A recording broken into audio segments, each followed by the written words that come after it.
As a person, there are two most important moments in your life: the day that you're born and the day that you die. And obviously, when you're born, everyone is happy, and when you die, people are sad, people cry.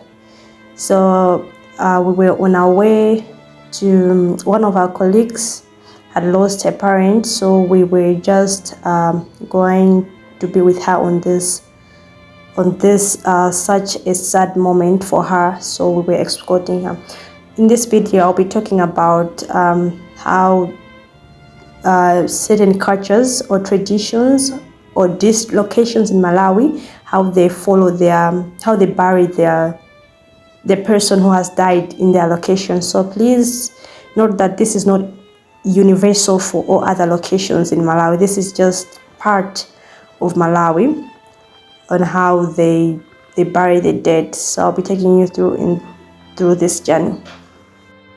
So first and foremost, let's talk about dressing.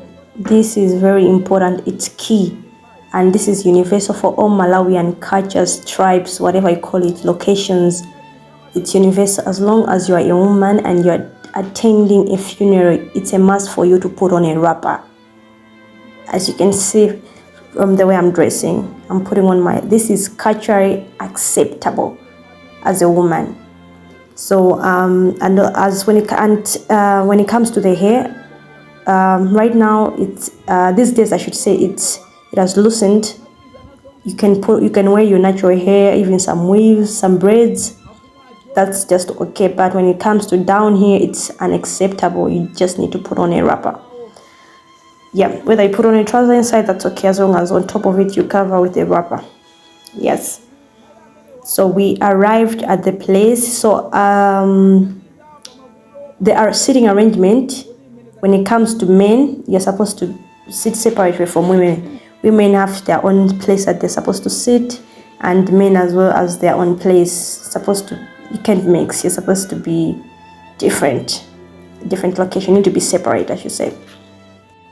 So I just realized that I didn't mention the location where we were going.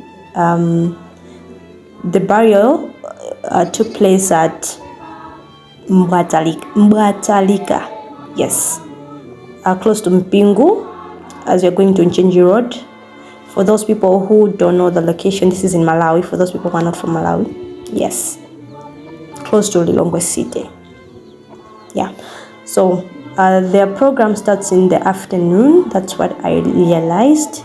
So in the morning hours, we were just meeting the family, just encouraging them. To be specific, let's say our friend, because that's the person that we know, that's the person that we went for. Yeah. So when it came to lunchtime, we had food, we ate, yeah, as you can see from the picture. So once we were done eating, we had to wait for the program, and the program began around 2 p.m. So, by the way, let me take you back a little. So whenever there is a funeral like this, and this is a universal thing, the chief informs the community boys to announce the funeral.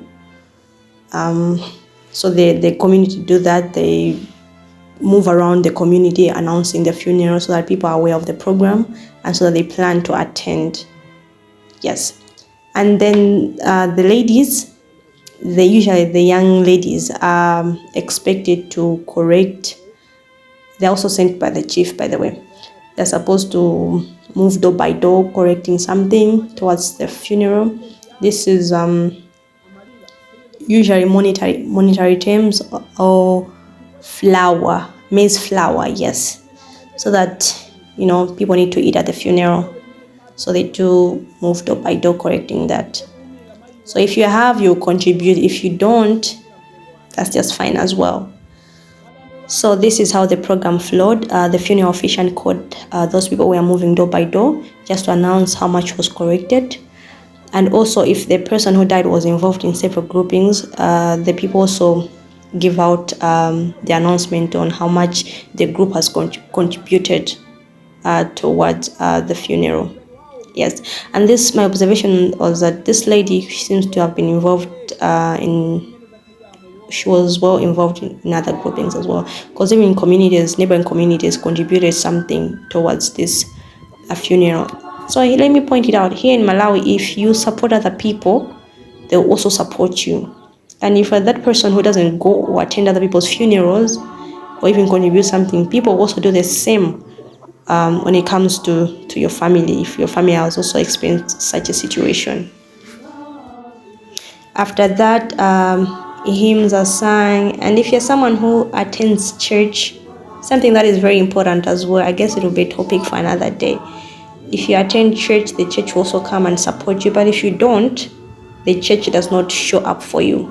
It doesn't come because you don't go to church, so it's going to show up. Yes, so after hymns were sung, the preacher came up and the message was so deep. It made me reflect on my own life, because she did remind us that you need to live a life that is satisfying to or impress, a life that impresses God alone and not man. Today you're alive, tomorrow you're dead, and whatever material things that you have, they will no longer be yours. So we need to live a life that is meaningful, a life that impresses God alone.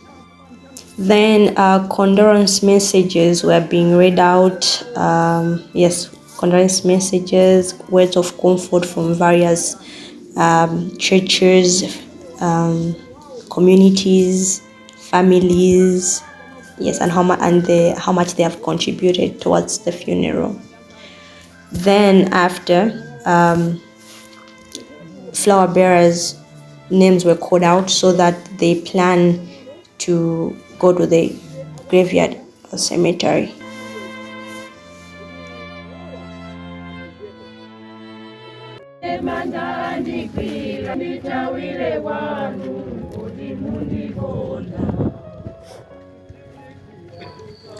After that, we set off towards the graveyard. So family members and other relatives are usually at the front, and then other community people, friends on the middle, and then we have the choir, and then the car that is the casket, and the bereaved family, and then we have other community members at the end. So once we got there, we had to wait for the casket to arrive before we sat down.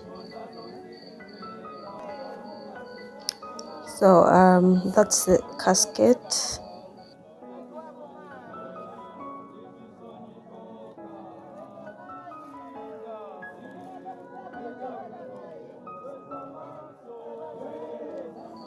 And then they start lowering the casket. So we also had a short 5 minutes sermon by a second preacher. He was just giving us a reminder as well that one day it will also come to this, our lives will expire, so we need to be aligned.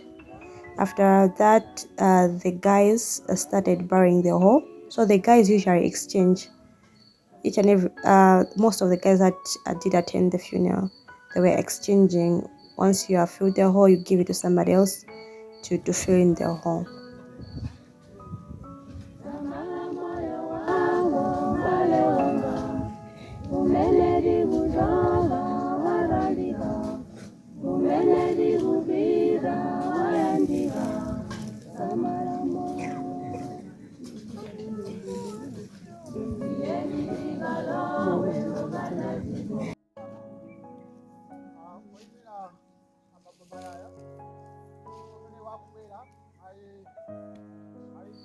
So it was time to place the flowers on the grave.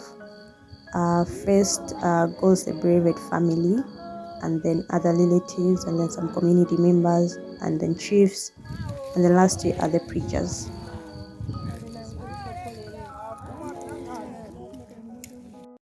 That was it. We were done. We ended around 5. So as I mentioned earlier, that one thing that I've taken from all this is that don't live a life that pleases other people. Live a life that is worth pleasing in the eyes of God. Don't please other people. At the end of the day, once you die and the day is coming, sure, each and every one of us has got an expiry date. And then when that day comes, all those material things will no longer matter. So live a life that is worth pleasing the eyes of God. And that is it from me. Thank you guys for watching my content. Until next time, please like, share and subscribe.